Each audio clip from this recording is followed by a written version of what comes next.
요한복음 5장 41에서 44절, 3장 27에서 30절 말씀입니다. 봉독하겠습니다. 나는 사람에게서 영광을 취하지 아니하노라. 다만 하나님을 사랑하는 것이 너희 속에 없음을 알았노라. 나는 내 아버지의 이름으로 왔음에 너희가 영접하지 아니하나 만일 다른 사람이 자기 이름으로 오면 영접하리라. 너희가 서로 영광을 취하고 유일하신 하나님께로부터 오는 영광은 구하지 아니하니 어찌 나를 믿을 수 있느냐. 요한이 대답하여 이르되 만일 하늘에서 주신 바 아니면 사람이 아무것도 받을 수 없느니라. 내가 말한 바 나는 그리스도가 아니요 그의 앞에 보내심을 받은 자라고 한 것을 증언할 자는 너희니라.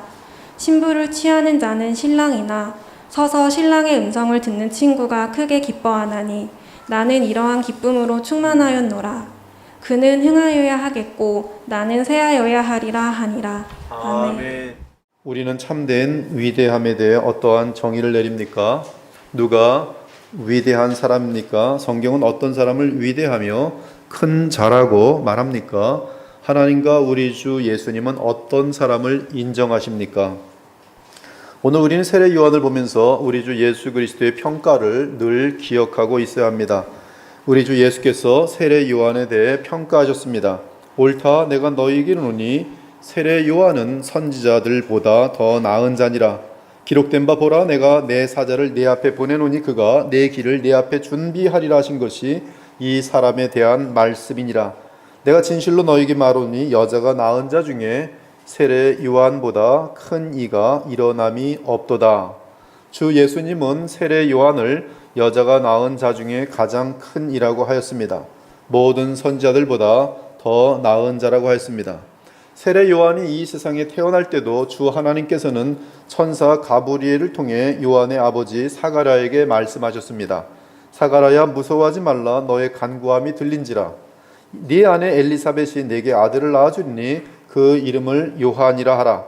너도 기뻐하고 즐거워할 것이요 많은 사람도 그의 태어남을 기뻐하리니 이는 그가 주 앞에서 큰 자가 되며 모태로부터 성령의 충만함을 받아 이스라엘 자손을 주 곧 그들의 하나님께로 많이 돌아오게 하겠습니다. 즉 하나님께서는 가브리엘 천사를 통해서 세례 요한이 주 앞에서 큰 자가 될 것이라고 말하였습니다. 여기서 먼저 우리가 세례 요한의 삶을 통해 분명히 발견하는 것은 주 앞에서 큰 자가 되는 것은 돈을 많이 쌓았다고 되는 것이 아닙니다. 세례 요한은 오직 한 벌 옷과 하루 먹을 석천만 있었던 가난한 자였습니다. 주 앞에서 위대한 사람이 되는 것은 사회적으로 지위를 지니고 또한 정치적인 권력을 지니는 것을 의미하지 않습니다. 세례 요한은 헤롯 왕의 권력 앞에서 목베임을 당할 만큼 아무런 힘이 없던 사람이었습니다. 따라서 하나님과 주의 말씀을 귀하게 여기는 자는 세례 요한을 귀하게 여겼지만 그 외의 세상 사람들은 세례 요한을 세상의 찌꺼기 같이 여겼습니다. 그렇다면 도대체 가브리엘 천사를 통해 하신 하나님과 주 예수께서는 왜 세례 요한을 큰 자라고 하셨습니까? 그 근본적인 요인이 무엇입니까? 저는 그 요인을 세 가지로 나누고 세 가지로 여러분께 말씀드리고 그리고 마지막 한 가지는 더욱 깊게 상고하고자 합니다. 요한복음 1장을 보면 세례 요한의 사역에 대해 자세히 나옵니다. 세례 요한은 예루살렘으로부터 지시를 받고 내려온 제사장들과 또 종교 지도자들이 네가 누구냐라고 물을 때 대답합니다. 나는 그리스도가 아니라. 그러면 누구냐? 네가 엘리야냐? 나는 아니라. 네가 그 선지자냐? 아니라. 그러면 너는 누구냐? 우리를 보낸 이들에게 대답할 수 있도록 대답하라. 너는 네 자신에 대해 무엇이라 하느냐? 이때 세례 요한이 분명하게 답변합니다. 나는 선지자 이사야의 말과 같이 주의 길을 곧게 하라고 광야에서 외치는 자의 소리라. 요한은 자신이 누구인지 자신의 정체성을 분명히 알고 있고 또한 자신의 사명을 정확하게 알고 있었습니다. 그의 사명은 주께서 그리스도로 오시는 길을 평탄하게 하는 것입니다. 세례 요한이 살던 주후 1세기 때에는 유대 땅 대부분의 길이 곧지 않았습니다. 큰 행길이 없었습니다. 그러나 왕이 어느 동네에 방문하겠다고 하면 신하들이 미리 앞서가서 왕의 마차가 가는 길을 넓히며 곧게 하였습니다. 그런데 세례 요한은 하나님께서 자신에게 맡기신 그 사명을 온전히 감당한 것입니다. 그 점에서 훌륭한 사람이, 큰 자입니다. 위대한 사람인 것이. 따라서 세례 요한은 자신은 빛이 아니라 빛을 가리키는 손가락일 뿐이고 메시아가 아니라 메시아의 길을 예비하는 종이라는 사실을 강조하였습니다. 그는 자신이 구원의 길이 아니라 그 길을 미리 닦는 심부름꾼이요 종이라는 사실을 명심하였습니다. 자기 자신은 그 선지자나 또는 그 말씀이 아니라 그 선자의 말씀을 전하는 소리일 뿐임을 항상 의식하고 있었습니다. 따라서 그는 교만하여지거나 거만해져서 자기 자신을 과대평가하는 일이 없었습니다. 그는 늘 하나님께서 자기에게 맡기신 사명을 기억하는 가운데 주께서 정하신 선을 넘어가지 않았습니다. 세례 요한이 외칩니다. 나는 선지자 이사야의 말과 같이 주의 길을 곧게 하라고 광야에서 외치는 자의 소리로다. 나는 소리다. 나는 소리다. 나는 주의 길을 곧게 하는 소리다. 주께서 맡기신 사명을 위한 소리일 뿐이다. 그는 이러한 의식을 늘 지니고 자기 사명을 온전히 감당한 점에서 주 앞에서 칭찬을 받으며 큰 자라고 평가를 받은 것이, 첫째는 주께서 내게 정하신 정체성과 사명을 정확히 알고 거기서 벗어나지 않고 인생을 살아가는 것, 그것이 주 앞에 칭찬받을 수 있는, 인정받을 수 있는, 큰 자라고 부름을 받을 수 있는 요소라는 것이 첫 번째. 사랑하는 여러분, 여러분이 주 앞에서 받은 소명은 무엇입니까? 이 소명은 성경에 보면 일반 소명이 있고 특별 소명이 있어요. 성삼위 하나님의 이름으로 기름 부음을 받을 때는 특별 소명이 주어지는 것입니다. 목회의 길을 가서 목사로 안수받을 때 성부와 성자와 성령의 이름으로 기름 부음을 받고, 그리고 그는 분명히 성경이 말하는 목회자로서의 사명을 감당해야 됩니다. 이 사명을 제대로 충성되게 감당하면 하나님 보실 때 귀하고 귀한 사람이지만 그렇지 않을 때는 패역한 종이 될 것이. 오늘 저희 교회에서는 안수 집사님들과 또 권사님을 임직합니다. 또 안수 집사님들 중에는 하나님의 이름으로 임직을 받게 돼요. 그것은 굉장히 구체적인 소명이 교회를 통해서 주어지는 것입니다. 그러나 그런 소명 말고 우리가 성경에서 일반적으로 받게 되는 소명이 있습니다. 그것은 구원받은 모든 자들에게 주시는 소명인데 바로 평생 예수 그리스도를 닮아가야 하는 소명이 구체적으로 주어져 있어요. 또한 하나님의 영광을 나타내면서 하나님의 나라와 그의 의를 구해야 되는 그런 일반적인 소명들이 있어요. 그러나 그런 일반적인 소명이라도 자기 마음속에 분명히 그것을 인식하고 내가 하나님의 자녀라는 것을 알고 달려간다면 하나님과 그리스도께서는 그 사람을 인정하시게 되는 것이. 여러분이 주 앞에서 받은 소명은 무엇입니까? 아직 주의 소명이 없다면 방향 없는 인생이 될 것입니다. 소명이 없는 그리스도인들은 믿음 없는 세상 사람들 속에서 먹고 사는 경쟁에 치여 쓰러지게 될 것입니다. 그러나 세례 요한처럼 복음의 소명을 받고 나아가는 순간부터 하나님께서는 그의 인생에 함께 하십니다. 그가 어떤 직업을 가지며 무엇을 하든 상관이 없습니다. 그가 어느 곳에서든 주께서 부르신 소명을 위하여 일하고 있으면 성령께서 그와 함께 하십니다. 그러나 주의 소명을 잃고 자신의 명예와 세력과 영광과 배를 위한다면 그는 본능으로 사는 불신자들과 다를 바가 없습니다. 믿음의 성장은 하나님께서 주신 소명을 품고 그 소명을 다해 달려갈 때 급속하게 성장합니다. 소명이 있으면 영원히 소송하게 되고 소명을 잃으면 그 삶은 목적을 잃고 방황합니다. 주님이 주신 소명 곧 사명을 받아 사는 자는 어떠한 상황에서도 인내할 수 있는 그러한 힘을 얻게 됩니다. 나아가 하나님 앞에서 거룩하고 복된 삶을 계속 달려갈 수가 있는 것이. 이 시간 여러분이 살아가는 삶의 동기가 무엇인지 예배와 함께 확인하기 바랍니다. 소명과 정확하게 180도로 다른 것이 하나 있는데 그것은 마귀로부터 오는 것, 자신의 죄성으로부터 오는 것, 세상으로부터 오는 것이 비슷한 구조로 하나가 있는데 그것이 뭐냐면 야망입니다. 내가 살아가는 동기가 야망이면 그는 하나님과 그리스도께서 보실 때 가장 비천하고 형편없고 그리고 하나님의 진노가 임할 수밖에 없는 존재입니다. 그러므로 지금 여러분이 살아가는 삶의 동기가 야망인지 소명인지 예배 시간에 점검해 보기 바랍니다. 야망은 자신을 위하여 다른 사람들과 가정과 공동체를 희생시키려고 합니다. 그것이 야망이. 야망의 사람은 다른 사람을 죽이고 악착같이 자기만 살려고 합니다. 야망의 사람은 모든 수단과 방법을 다 동원하여 자신의 힘과 영역을 확장하려고 합니다.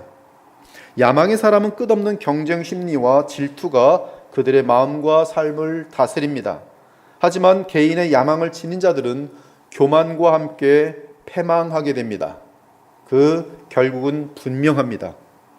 그러나 세례 요한처럼 그리스도의 소명을 가진 자는 자신이 죽고 남을 살립니다.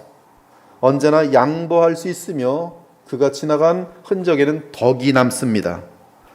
가족을 살리며 교회를 살립니다. 나아가 민족과 나라를 살립니다. 따라서 야망의 사람과 소명의 사람을 구별하는 방법은 그들의 삶의 열매를 보면 알 수 있습니다. 둘 다 열정이 있어요. 야망이 있는 사람들의 열정과 그들의 어떤 확고함은 대단합니다. 네, 마찬가지로 주님으로부터 소명을 확증받고 그 소명을 마음속에 새기는 사람 역시 동일한 패션, 열정이 나타나도록 되어 있어요. 그런데 그 열매를 보면 그들 인생 가운데 하나님을 기쁘시게 하는 열매가 많이 맺혀 있으면 소명의 삶을 산 것이고, 그렇지 않고 썩은 열매, 죄의 열매, 미움의 열매 같은 것들이 맺혀 있으면 개인의 야망을 위하여 살아온 것입니다. 무엇보다 거룩과 사랑에 있어서 그리스도의 성품을 닮아 있으면 소명의 삶을 살아온 것이고, 그렇지 않고 시기와 미움과 교만과 위선과 거짓으로 가득 차서 마귀를 닮아 있다면 그는 야망을 위해 살아왔던 것이, 결론적으로 말하면 야망은 그 사람이 죽을 때 심판을 자초하지만 주님이 주신 소명으로 산 사람은 그 사람이 죽을 때 영원한 영광으로 이어질 것입니다.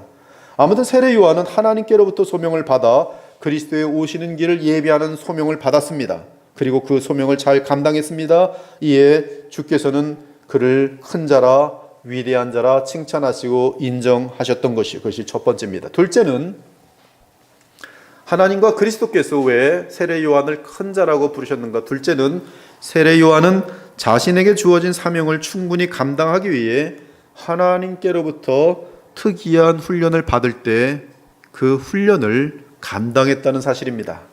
그것이 즉 훈련을 합격한 거예요. 그래서 주님께서는 인정하시는 것이, 여러분의 믿음의 생활 가운데 언제나 여러분을 사용하시기 전에, 소명을 주시기 전에 하나님께서는 테스트를 하세요. 그리고 테스트에 불합격하면 자격이 되지 않는 것이고 합격하면 자격이 되는 것입니다. 근데 세례 요한에게도 이 마지막 선지자로서 예수님의 길을 위하여 소리가 되는 그 사명을 감당하는 데 있어서 그냥 된 것이 아니라 테스트가 있었어요. 광야의 테스트가 있었어요. 그는 수천 년 동안 주의 백성들이 기다려왔던 메시아를 직접 맞이하게 된 구약의 마지막 선지자였습니다. 그는 주의 백성으로 하여금 마침내 이 땅에 오시는 메시아를 맞을 준비를 시켜야 했습니다. 그는 이 사명을 감당하기 위해 주 하나님께로부터 특별한 훈련을 받아야 했습니다. 그 훈련은 세상에 전혀 물들지 않는 훈련이고 또한 세상과 타협하지 않는 훈련입니다. 그는 광야에서 외치는 소리가 되어 하나님께서 맡기신 주의 말씀을 그대로 전해야 하는 마지막 선지자였습니다. 이 사명을 감당하기 위해 그는 세상을 본받지 않는 훈련을 받았으며 성령으로 충만한 가운데 인내와 거룩함과 담대함의 특별 훈련을 받았어요. 그 훈련은 광야 훈련이었습니다. 그는 광야에서 오랫동안 홀로 지내며 그의 사역을 준비했습니다. 그는 메뚜기와 석청을 먹으며 많은 세상적인 쾌락으로부터 자신을 단절시켰어요. 그리고 깊은 광야에서 주 하나님과 교제하였습니다. 이 과정이 그 자체가 연단이고 그 자체가 시험이에요. 아, 하나님 그만하겠습니다. 저희 못 견디겠어요. 광야에서 나오면 끝나는 거예요. 그러면 잘 먹고 잘 지낼 수 있습니다. 자기가 원하는 삶을 살 수 있어요. 그러나 하나님의 마지막 선자로서의 그 사명을 주께서는 거두십니다. 줄 수가 없는 것이. 그러나 세례 요한은 그 배고픈 광야의 생활, 홀로 있어야 되는 그 시간, 아무도 인정하지 않는 그 하나님과의 단둘의 교제의 시간을 하나님과 보내면서 주님을 떠나지 않고 주님을 붙들었어요. 그리고 그 광야 훈련을 합격합니다. 그것이 광야예요. 그는 광야에서 자신을 내세우거나 자기 주장을 하는 것을 내려놓는 겸손을 배웠으며 세상의 명예와 영광과 타협하지 않고 오직 주의 말씀을 그대로 전한 훈련을 받았습니다. 따라서 요한의 겸손의 비밀은 광야에서 주님과 오랫동안 그리고 깊게 교제하는 훈련을 쌓는 데 있었어요. 그리고 그 훈련을 주님이 보실 때 넉넉히 감당했기 때문에 그는 큰 자라 인정을 받은 것이. 즉 훈련을 받을 때 통과하고 합격한 점에서 세례 요한은 주 앞에서 위대한 자로 인정받는 것이 첫 번째, 두 번째. 세 번째는 오늘 본문에서 그가 왜 하나님 앞에서 위대한 사람인지 구체적으로 알 수 있습니다. 이 세 번째는 오늘 설교 전체를 여러분 가운데 이제 붙들고 있는 내용인데요. 굉장히 여러분 마음속에 호흡이 마치는 그날까지 저를 포함한 우리 모든 그리스도의 보일교회 성도들이 이 말씀을 새기길 원하는 그런 마음에서 상당히 오랜 기간 이 세 번째 내용을 다루게 될 것입니다. 이 세 번째는 왜 그가 하나님 앞에서 위대한 사람인지 구체적으로 알 수 있는데요. 오늘 본문에 보니까 요한이 대답하여 이르되 만일 하늘에서 주신 바 아니면 사람이 아무것도 받을 수 없느니라. 여러분 이 세례 요한의 고백이 얼마나 깊은 것인지 압니까? 여러분 이 고백만 할 수 있어도 사람이 확 바뀝니다. 내게 있는 모든 것이 하나님께서 주신 것이다라는 그 인식만 정확히 가져도 확 바뀌어요. 근데 사람들은 하나님이 주셨는데 중간에 생각이 거기까지 오질 못하고 이건 내 거라 그래요. 결혼 못하는 사람에게 결혼을 위해서 기도해서 결혼하게 됐어요. 그러면 처음에는 하나님께서 이 짝을 줬다 그래요. 좀 살다 보면 까먹어요. 그리고 자기 사람인 줄 알아요. 그리고 주님으로도 뭐 서로 같이 멀어져요. 돈도 마찬가지예요. 하도 가난하게 살아도 주님께 좀 먹고 살 수 있도록 도와달라고 직장 달라고 그랬어요. 하나님이 직장 주십니다. 직장 누가 줬습니까? 하나님이 주셨습니다. 근데 지나가면서 잊어먹어요. 내 건지 알아요. 그리고 주님께서 바른 신앙생활 할 수 있도록 좀 요구하면 도망갑니다. 굉장히 항상 그래요. 잊어먹어요. 주님이 주셨다는 사실을 망각해버려요.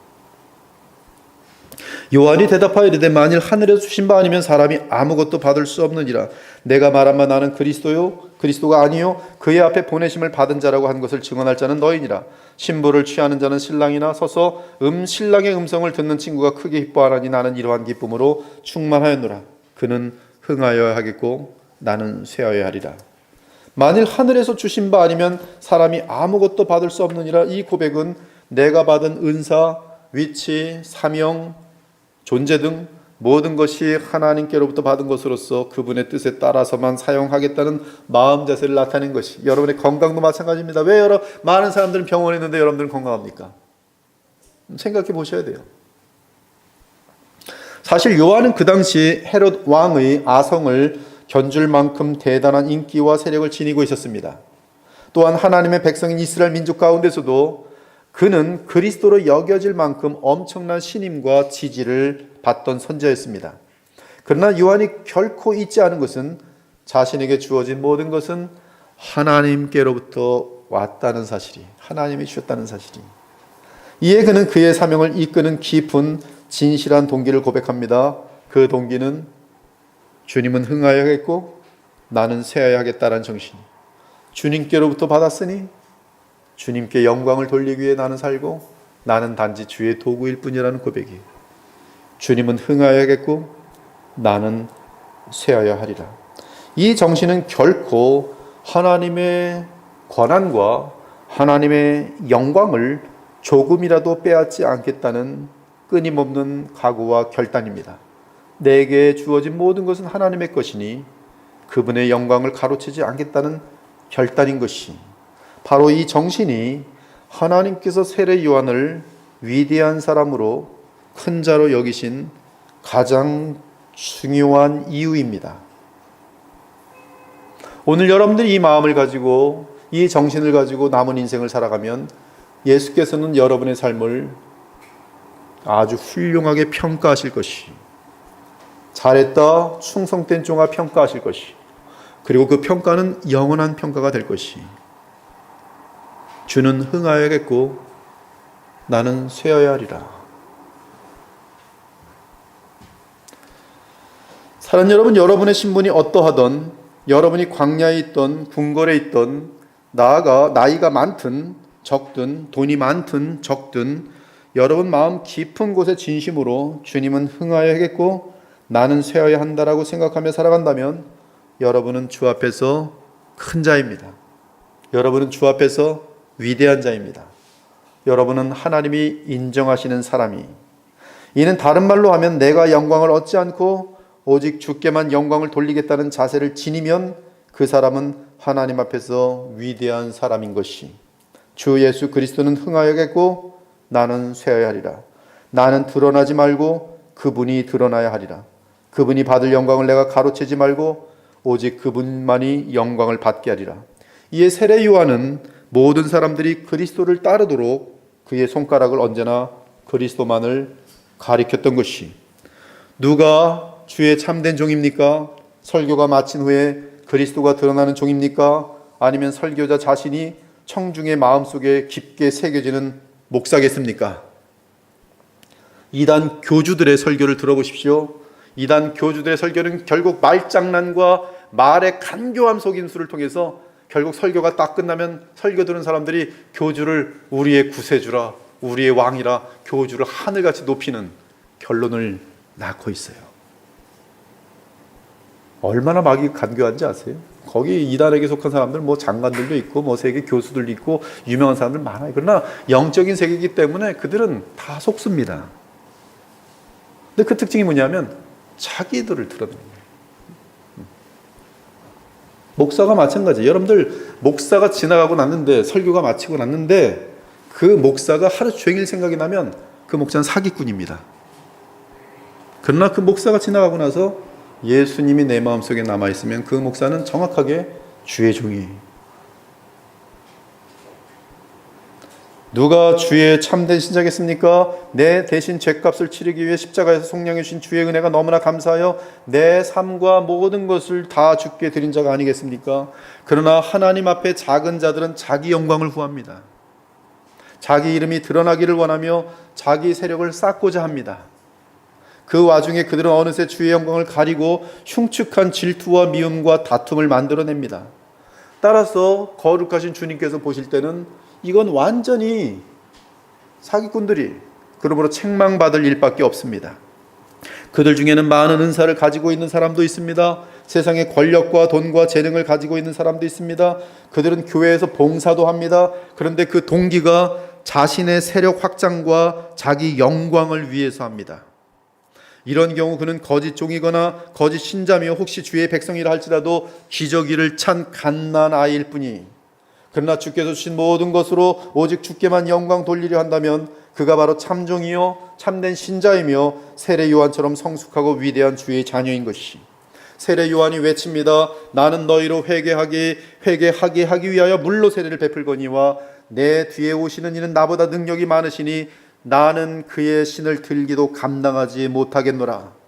지금 이 나는 그의 신을 들기도 감당하지 못하겠노라는 이 표현은 나는 그리스도의 철저한 노예받게 되지 않으며 그분의 신발끈을 풀기도 감당하지 못하겠다는 뜻이, 이는 주 앞에서 자신을 한없이 낮추는 겸손한 종의 모습인 것입니다. 이처럼 세례 요한은 조금이라도 사람들의 관심이 자신을 향할까 두려워하면서 철저하게 주 앞에서 자신을 낮추고 오직 주 예수 그리스도만을 높였습니다. 오직 그분을 지시하며 그분의 영광을 나타내었습니다. 이것이 바로 세례 요한이 하나님과 주 예수 그리스도로부터 크고 위대한 자라는 칭찬을 받게 된 가장 중요한 이유였던 것이, 그리스도는 흥하여야겠고 나는 쇠어야 하리라. 이것은 바로 진실한 겸손의 마음입니다. 우리 주 예수님은 마태복음 18장에서 동일한 원칙으로 이러한 겸손한 마음을 받은 자가 큰 자라고 분명히 알려줍니다. 누구든지 어린아이와 같이 자기를 낮추는 사람이 천국에서 큰 자니라.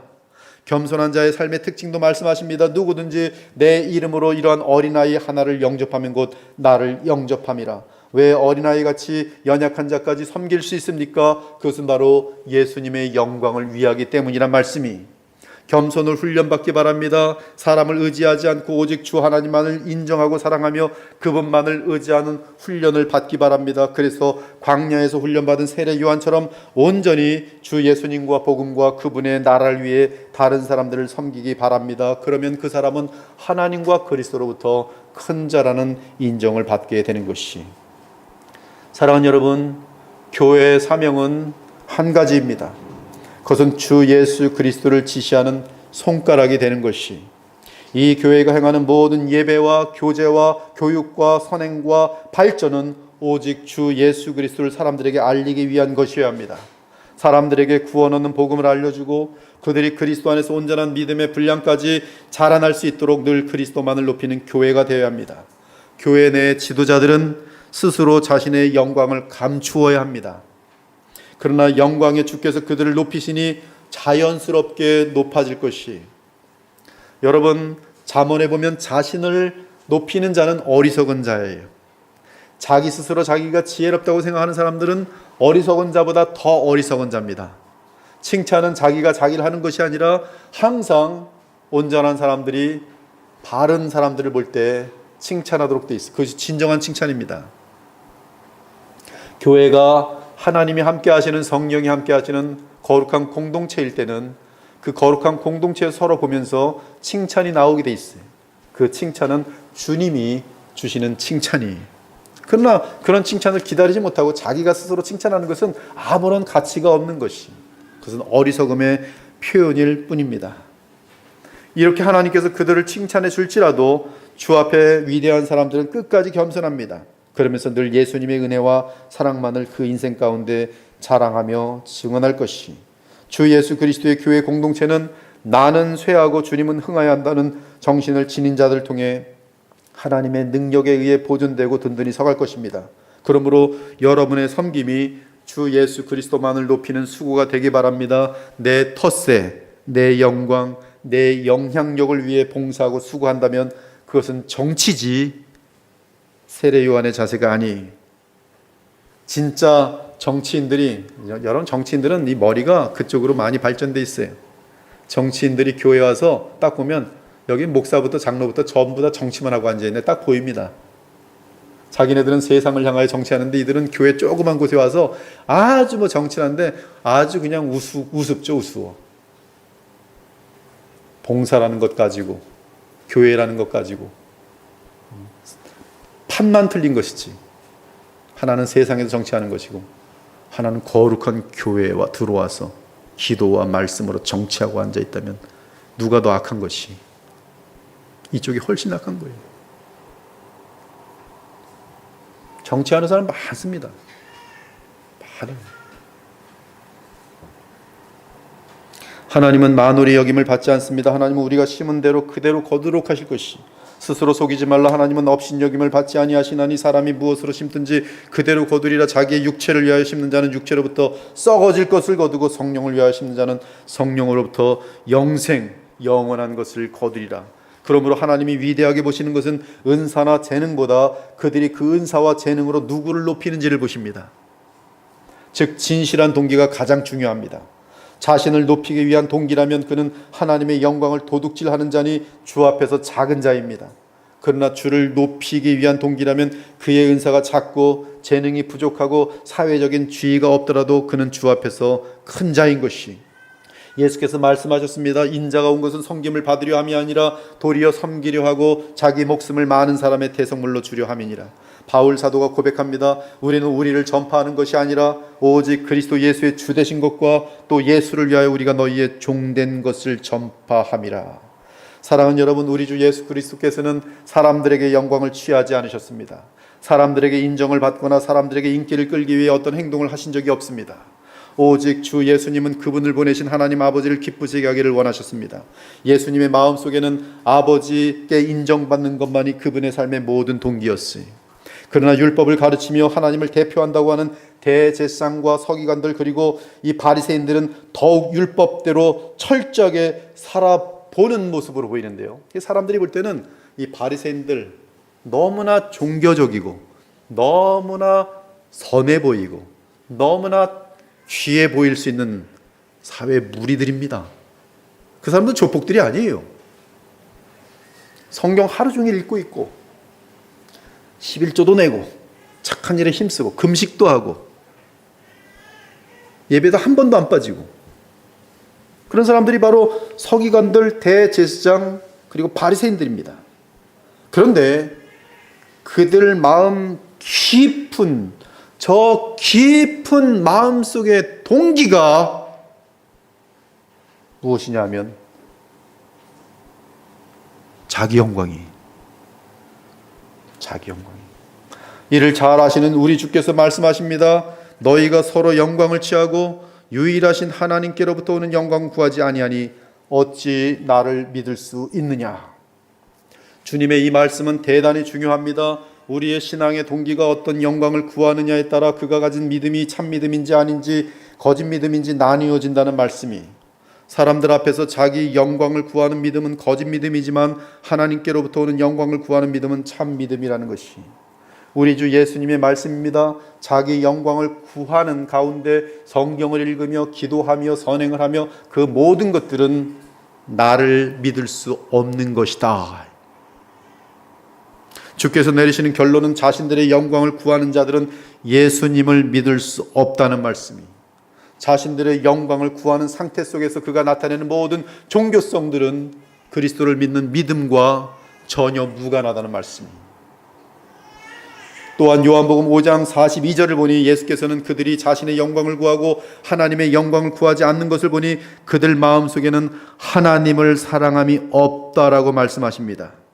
그들이 어떤 종교적인 행사를 하더라도, 기도를 하고 헌금을 하고 봉사를 하더라도 만일 그 동기가 하나님의 영광을 구하는 것이 아니라면 그들의 신앙생활은 참된 신앙생활이 아니며 그들의 마음 깊은 곳에는 하나님을 향한 감사와 하나님을 향한 사랑이 없다는 것이, 여러분, 우리 인간이 얼마나 간교한지 모릅니다.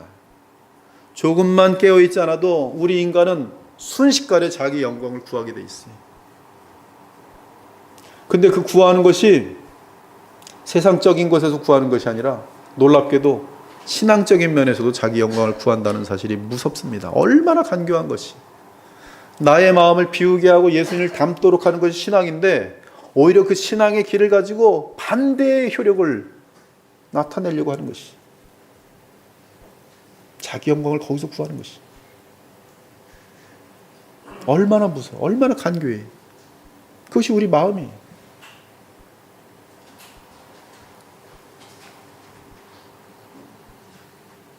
그러나 그들 마음 깊은 곳에는 하나님을 사랑함이 없는 것이, 따라서 어떤 사람이 만약 하나님을 사랑한다고 말하면서 헛된 자기 영광을 추구하고 있다면 그의 신앙은 위선입니다. 그의 신앙생활은 단지 자신의 영광을 더 추구하고 드러내기 위한 종교놀이, 교회놀이, 판만 세상에서 교회로 옮긴 것이, 교회놀이 하는 것이. 오직 참된 영광은 하나님의 영광을 구할 때 옵니다. 하나님의 영광을 구하는 것만이 진정한 믿음의 본질이며 복음의 본질입니다. 사람에게 속지 않으시는 하나님께서는 온 마음으로 주의 영광을 구하는 자들을 인정하시고 그들에게 영원하며 가장 위대한 영광으로 갚아 주실 것입니다. 우리 모두 자신의 영광을 구하는 자리에서 벗어나길 원합니다. 그 이유는 자신의 영광을 구하는 삶의 끝은 언제나 불신과 비참과 미움과 죽임과 멸망이기 때문입니다. 따라서 바울은 이렇게 말합니다. 헛된 영광을 구하여 서로 노엽게 하거나 서로 투기하지 말지니라. 만일 서로 물고 먹으면 피차 멸망할까 조심하라. 또한 공동체 내에서 다툼과 분쟁과 미움이 발생하는 가장 구체적인 이유는 하나님의 영광이 아니라 자신들의 헛된 영광을 추구하기 때문입니다. 인간의 모든 싸움과 미움과 경쟁과 분열의 뿌리에는 헛된 영광을 구하는 마음이 있습니다. 따라서 헛된 영광을 구하는 마음을 버리고 다 같이 하나님의 영광을 구할 때에만 비로소 진정한 참된 하나됨과 성령의 사랑의 역사를 체험하게 되는 것이, 이 사실을 잘 아는 야고보 사도는 시기와 이기심을 경고했습니다.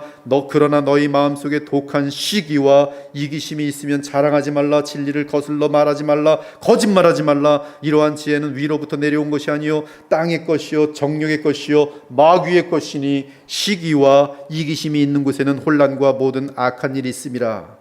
여기서 그 개역개정은 다툼이라고 번역했는데요, 다툼이라고 번역된 헬라어는 에리세이안인데 이 다툼, 스트라이프 또는 selfishness, 이기심이라는 뜻이 담겨 있어요. 즉 자기 영광을 구하는 것은 언제나 시기 그리고 이기심에서 나오는 것이고, 이로 인해 지체들 간의 다툼이 생겨난다는 것이, 이것은 영적인 원리입니다. 예외가 없어요.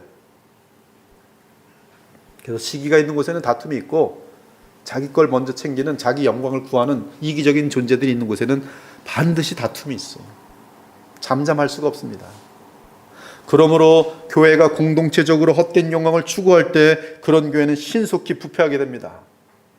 교회가 전체적으로 자기 명예를 추구하는 일이 가능합니다.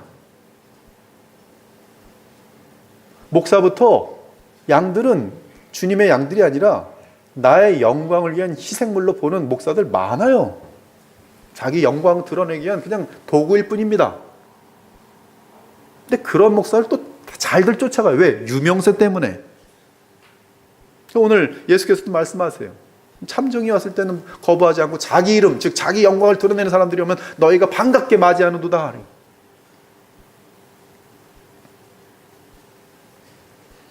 그런 교회 교우들은 자기 영광을 구하는 명예 심리가 가득합니다. 저 꼭대기부터 저 밑에까지 뭐 전부가 그 조그만 교회에서, 어떤 교회라는 공동체에서 자기 영광을 추구하느라고 거기서 그냥 뭐 열심도 보이고 뭐 아첨도 하고 뭐 다 하는 거예요. 왜? 자기 영광, 결국은 자기 영광.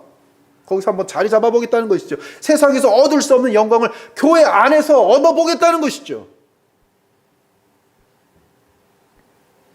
그런 곳에는 교회 직분이 사람의 영광이 되어서 교우들은 장로와 권사가 되려고 하고 온갖 정치와 뇌물과 아첨을 합니다. 그래서 무슨 뭐 장로 되기 위해서 몇 천만 원씩 내는 거예요. 권사 되기 위해서 몇 백만 원씩 내는 거예요. 지금 거의 잡혀 있습니다. 권사는 요새는 옛날엔 300만 원이었는데 지금은 500만 원 내야 돼요. 좀 대형 교회는 한 1000만 원 내야 됩니다. 왜 그렇게 하십니까? 다른 교회들 다 그렇게 정해져 있습니다. 그래요. 제가 그것을 옛날에 그 블로그하고 페북에 썼더니 저는 이게 굉장히 너무나 말이 안 되니, 그게 뭐가 문제입니까? 목사들이 같이 댓글 달더라고요. 장로 되는데 한 2천만 원, 좀 대형 교회 장로 되는 5천만 원. 자기 영광들을 구하는 모습들이죠.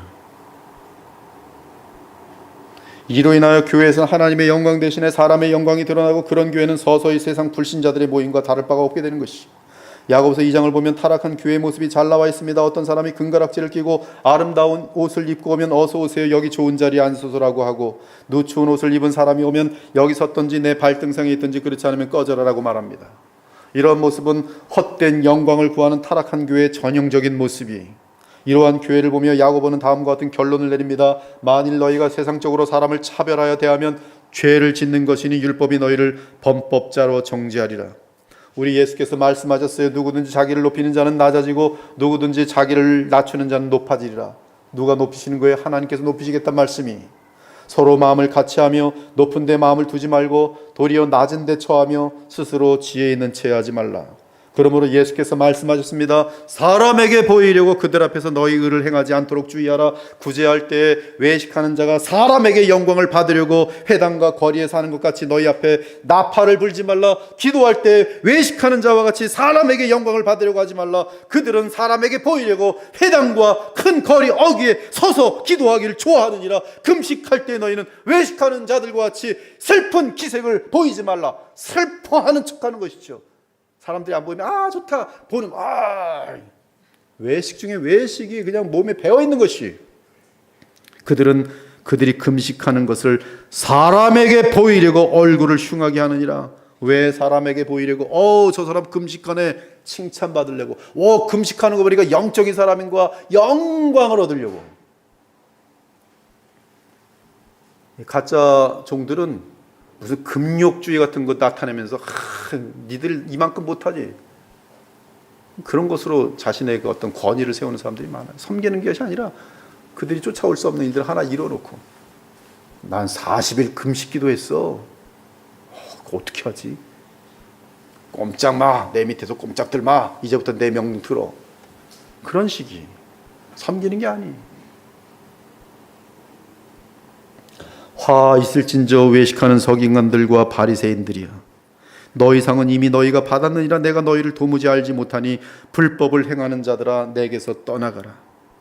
창조주이신 하나님 우리 예수님은 낮고 천한 사람이 되기까지 자신을 무한히 낮추셨습니다. 또한 십자가에서 죽으시기까지 무한한 고난 가운데 우리를 사랑하셨습니다.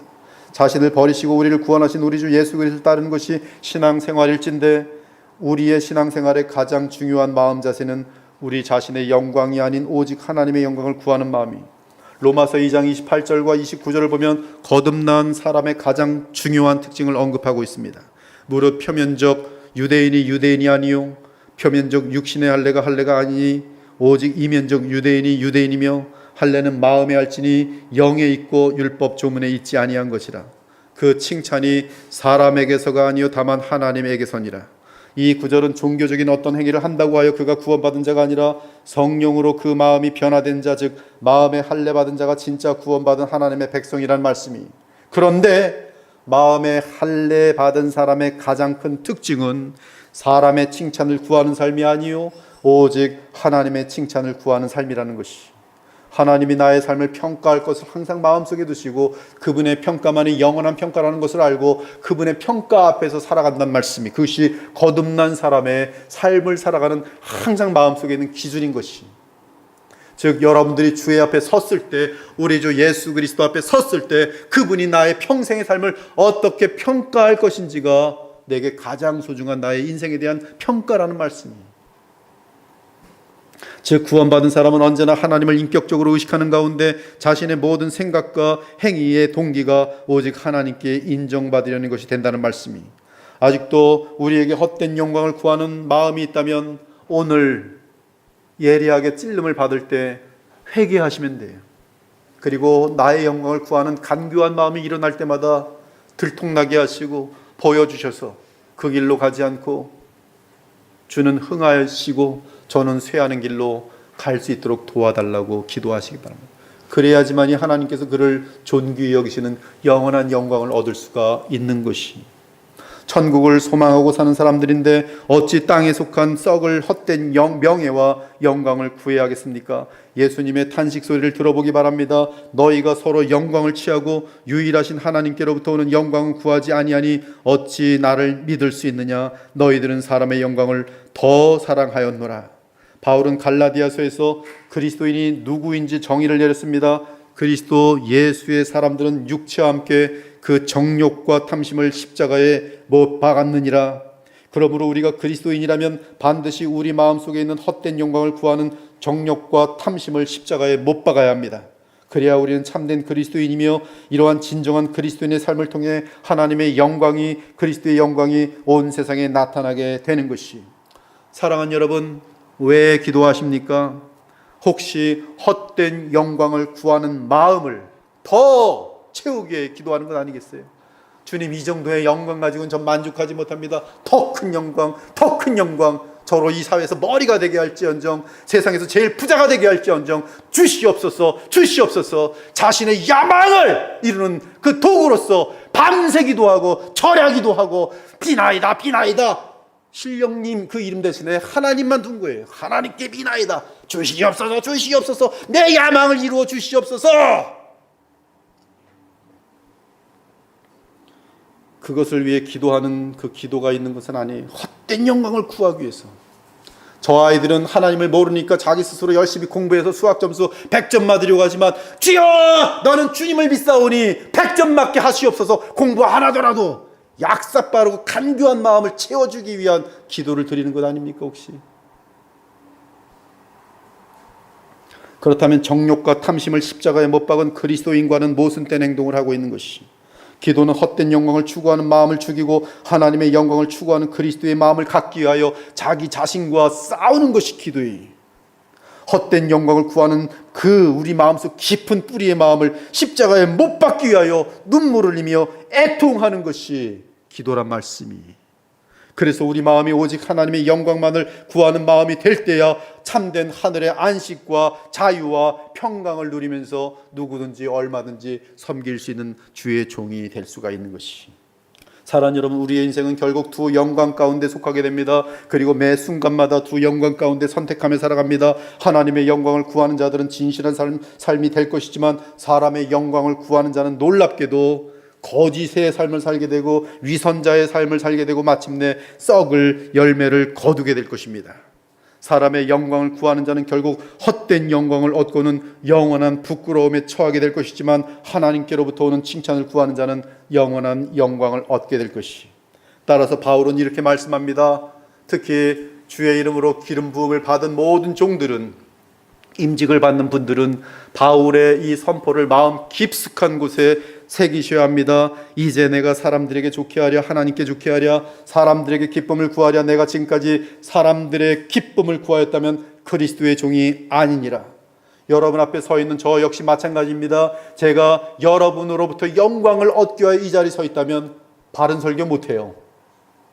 여러분, 기분 좋은 말만 얼마든지 끄집어낼 수 있습니다. 유머도 하고 까르까르 웃게 만들고 또 아주 슬픈 얘기들을 많이 모아가지고 그 얘기해주면 드라마 볼 때 여러분 많이 울잖아요. 똑같아요. 예배 때도 얼마든지 드라마 설교로 틀어줄 수 있어요. 그러면 웁니다. 다 울려서 보낼 수 있어요. 저도 한때 그런 얘기로 잘 울렸습니다.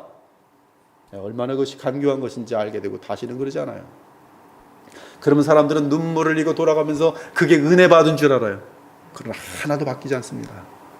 그리고 또 그러한 정서적인 눈물을 어디서 찾고자 더 자극적인 이야기, 저 예화는 전에 들었던 건데 새로운 예화를 계속 발견해내야 되는 거예요. 그리고 정도도 점점 심해져야 돼요.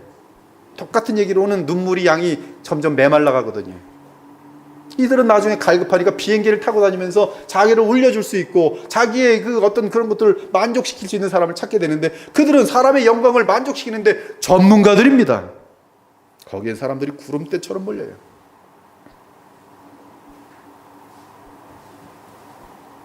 지금 여러분 앞에 서 있는 제가 그런 목사가 되었으면 좋겠습니까? 제가 할 수 없을 것 같아요. 눈물 흘리게 만들고 웃다가 돌아가게 못할 것 같습니까? 그러나 그것이 바로 썩은 목사예요. 그것이 바로 성도들이 속는 것이, 가짜 교회가 되는 것이, 엔터테인먼트로 가득한 교회가 점점 많아지고 있어요. 말씀의 능력과 이 신앙의 목적이 상실된 가운데에서 그들이 할 것은 예수 믿고 구원받았다고 하는데 이제 뭐 할까? 재밌어야죠. 재밌어야지. 그러니까 바둑도 두고 별거 다 합니다. 교회 내에서. 세상이 재밌다고 하는 것, 교회 가득 들여오는 것이에요. 재미난 교회. 어떤 교회 이름 자체가 재미난 교회예요.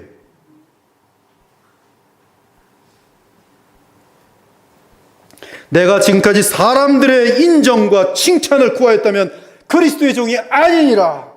오직 하나님께 옳게 여기심을 입어 복음을 위탁받았으니 우리가 이와 같이 말하면 사람을 기쁘게 하려 함이오니요 오직 우리 마음을 감찰하시는 하나님을 기쁘시게 하려 함이라. 또한 우리는 너희에게서든지 다른 이게서든지 사람에게서는 영광을 구하지 아니하였노라. 옳다 인정함을 받는 자는 자기를 칭찬한 자가 아니 오직 주께서 칭찬하시는 자니라. 사랑하는 여러분, 참된 영광을 얻을 수 있는 길은 십자가 길 외에는 다른 길이 없이 나는 죽고 그리스도를 높이는 것이요 그리스도의 남은 고난에 자원하여 동참하는 것이 참된 영광의 길이. 여러분, 그리스도로부터 칭찬을 얻고 영원한 영광을 얻기 원한다면 낮아지세요. 낮아지셔서 가장 낮은 자리에서 성도들을 섬기고 교회를 섬기십시오. 그 일을 목사부터 할 수 있는 교회가 겸손한 교회예요. 과거에는 그래서 좀 티를 내느라고 설거지도 좀 했는데 설거지 기회가 없어서 지금 못하고 있어요. 저를 드러내려고 하는 것이 아니라 정말로 낮아지고 싶은 마음에서 정말 낮은 행동부터 하고 싶은 것이, 그것이 진정한 참된 영광의 소유자가 되는 것이. 그리스도의 십자가는 가장 높은 곳에서 가장 낮은 곳으로 내려오신 사건입니다. 하나님께서 자신을 비우심이며 우리를 향한 사랑 때문에 심한 희생과 고난을 택하신 사건입니다. 그러나 예수 그리스도를 기뻐하신 하나님 아버지께서는 그를 지극히 높이셔서 만유의 주가 되게 하셨습니다. 부활의 영광과 승천의 영광과 하나님 보좌 우편에 영원히 앉게 하시는 영광을 주셨어요. 이 영광은 하나님이 가장 공평하게 주시는, 사람에게 속지 아니하시는 하나님이 주시는 영원한 영광이에요. 이것만이 여러분들이 영원한 영광인 줄 알고 그것을 놓쳐서는 안 되는 것이. 그러나 그 영광은 십자가가 있어야 하는 영광이에요. 십자가를 지나지 않고서는 결코 얻을 수 없는 영광이에요. 즉 내가 죽어야 얻는 영광이에요. 십자가는 죽음이거든요. 내가 그리스도와 함께 죽고 그리스도를 높일 때만이 얻을 수 있는 영광이에요. 그러므로 자신의 헛된 영광을 구하는 마음을 오늘 이 예배 시간과 함께 십자가에 못 박기 바랍니다. 그리고 겸손하고 순수한 어린아이의 마음으로 일어나기 바랍니다. 그 겸손한 마음에 하나님의 은혜가 충만할 것이, 그리고 여러분들로 얼마든지 낮은 자리에서 섬길 수 있도록 하는 하나님의 영, 그리스도의 영이 여러분 마음속에 충만하게 임할 것이. 그래서 아무리 많은 억울한 일을 당하고 아무리 많은 나를 인정하지 않는 그러한 분위기라 할지라도 성실하게 세례 요한처럼 변함없이 주님께 평가받을 날을 바라보면서 오직 주님께서 주신 사명을 온 마음을 다하여 주는 흥하여야겠고 나는 쇠하여야 하리라, 그 마음 자세로 죽는 그날까지 살아갈 수가 있는 것이, 그리고 그를 하나님은 보시사 영원히 존귀케 하시는 것이, 이러한 하나님의 영광 안으로 들어올 수 있는 저와 여러분 되시기를 우리 주 예수 그리스도의 이름으로 축원합니다. 아멘. 주 하나님 감사합니다. 오늘 십자가의 복음을 증거하였습니다. 주의 영이 함께 하셔서 이 말씀을 받은 자들마다 썩어질 영광을 구하지 않게 하시고 자기 영광을 구하지 않게 하시고 나를 사랑하시되 죽기까지, 십자가에 죽기까지 나를 사랑하신 우리 주 예수 그리스도와 아들까지 아끼지 아니하시고 보내신 하나님만을 위하여 우리의 남은 삶을 주님께 헌신하여 드리고 또한 얼마든지 낮아져서 섬길 수 있는 겸손한 사람들이 다 되게 하여서 주님 만났을 때 잘했다 칭찬받을 수 있는 영원한 영광에 들어가게 하여 주시옵소서. 살아계신 우리 주 예수 그리스도의 이름으로 기도 올렵나이다. 아멘.